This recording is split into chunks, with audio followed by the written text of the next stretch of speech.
Aujourd'hui, nous débuterons notre première vidéo de la série Paroles de vérité sur le thème Le nom de notre Seigneur et Sauveur, Yahushua HaMashiach. Que chacun examine ce qui sera dit à la lumière de la parole de Dieu. En tant qu'enfants de Dieu, nous sommes appelés à étudier sa parole pour grandir dans la connaissance de celui qui nous a appelés des ténèbres à son admirable lumière, afin que nous soyons des enfants de lumière. Que l'Esprit de Dieu vous conduise, qu'il vous éclaire et qu'il vous aide à comprendre ce que l'Esprit dit à son Église. Que Dieu vous bénisse. Le nom de notre Seigneur et Sauveur, Yahushua HaMashiach. Que son nom soit béni. Matthieu 1, 19, 21 nous dit « Joseph, son époux, l'époux de Marie, qui était un homme plein de bien et qui ne voulait pas la diffamer, se proposa de rompre secrètement avec elle.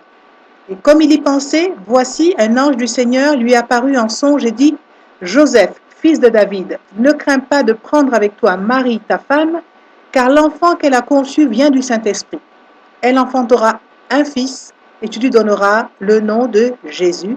C'est lui qui sauvera son peuple de ses péchés. » Luc 1, 28 à 33 nous dit « L'ange entra chez elle, Marie, et dit « Je te salue, toi à qui une grâce a été faite, le Seigneur est avec toi.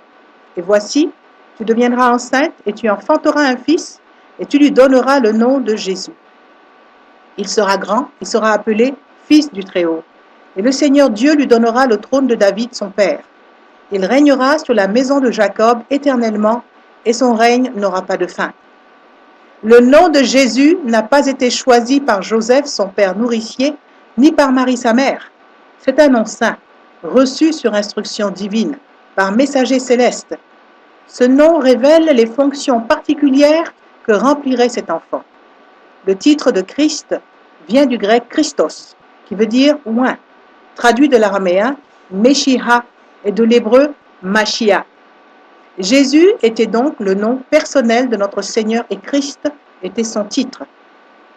Jésus n'était pas le véritable nom du Messie lorsqu'il marcha sur la terre. Il est important que les membres de son corps, ceux qui lui appartiennent, qui appartiennent à son troupeau, au troupeau de son pâturage, utilisent exactement son nom, car son nom est saint, son nom est sacré, son nom est la clé qui ouvre les portes du ciel. Alléluia!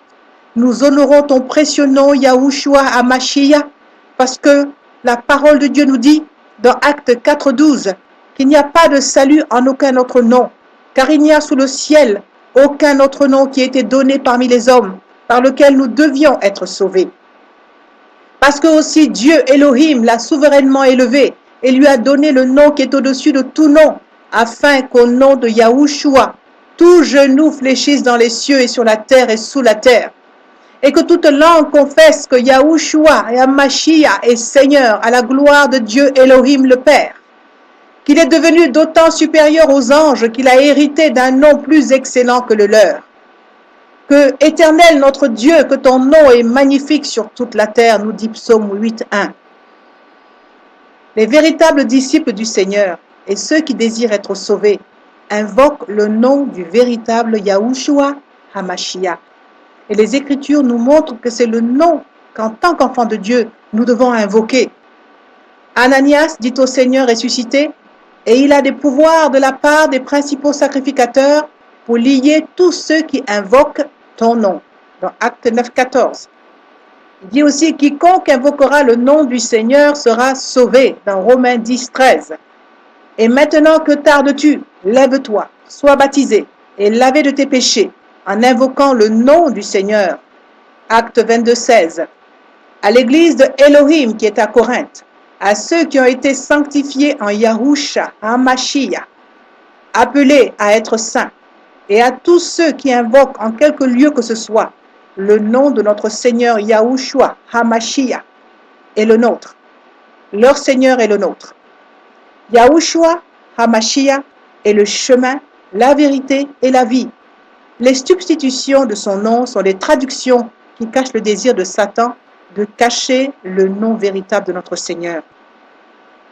La Bible nous prévient de ne pas ignorer ses desseins et d'examiner toutes choses et de retenir ce qui est bon. dans 1 Thessaloniciens chapitre 5 verset 21. Pour ceux qui répondront, nous parlons français ou toute autre langue, et nous ne comprenons pas pourquoi nous devrions utiliser les noms divins en hébreu, Yahweh et Yahushua, nous répondrons que les noms personnels ne se traduisent pas, ils se transcrivent. Cela veut dire que le mot épelé dans une langue est épelé dans une langue avec l'alphabet de cette langue.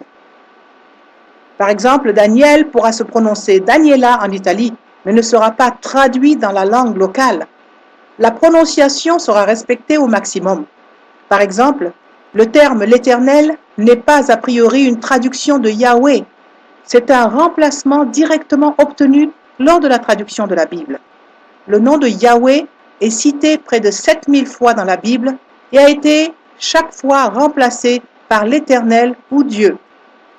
Yahweh nous instruit dans le 3e commandement, « Tu ne prononceras pas en vain le nom de Yahweh ton Dieu, car Yahweh ne laisse pas impuni celui qui prononce son nom en vain. » Du temps de mon ignorance, j'ai toujours appelé mon Seigneur et Sauveur Jésus-Christ. Mais à présent que j'ai reçu la lumière par sa grâce sur ce point important, je ressens la responsabilité de partager avec mes frères et sœurs l'importance d'appeler notre Seigneur et Dieu par son véritable nom, tel qu'il nous a été communiqué dès l'origine. Yahweh recherche ceux qui l'adoreront en esprit et en vérité, nous dit sa parole.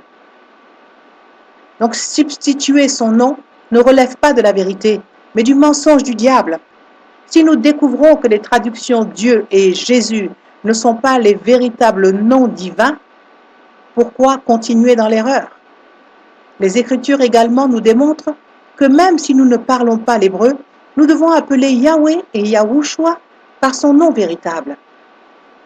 Les Écritures nous disent à plusieurs reprises que le nom, que les gentils élèveront et honoreront le nom de Yahweh, le nom de Yahushua. Malachie 1:11. Car depuis le lever du soleil jusqu'à son couchant, mon nom est grand parmi les nations, les gentils que nous sommes. Et en tout lieu où on brûle de l'encens en l'honneur de mon nom, et l'on présente des offrandes pures, car grand est mon nom parmi les nations, dit l'Éternel des armées. Dans Actes 9:15, le Seigneur nous dit, mais le Seigneur lui dit, va, car cet homme est un instrument que j'ai choisi pour porter mon nom devant les nations, qui sont les gentils, devant les rois et devant les fils d'Israël, et je lui montrerai tout ce qu'il doit souffrir pour mon nom. Acte 15:14, hommes, frères, écoutez-moi. Simon a raconté comment Elohim a d'abord jeté les regards sur les nations, les gentils, pour choisir du milieu d'elles un peuple qui porta son nom. Bien-aimé, la parole de Dieu nous dit, vous connaîtrez la vérité et la vérité vous rendra libre. Cette vérité m'a libéré personnellement, m'a libéré de l'ignorance, et je crois qu'elle libérera tous ceux et celles qui sont assoiffés de vérité. Le nom de Yahushua HaMashiach est si puissant, si beau, si rempli de sa présence. Alléluia. Seigneur, merci pour ton précieux nom que nous invoquons sur ton peuple qui t'appartient. Gloire et honneur à ton saint et glorieux nom, Yahushua HaMashiach. Alléluia. Gloire, gloire à toi. Que Dieu vous bénisse. J'espère que cette petite exhortation vous aura fait du bien. Jusqu'à la prochaine fois, que la paix de Dieu demeure avec vous et avec votre famille. Amen.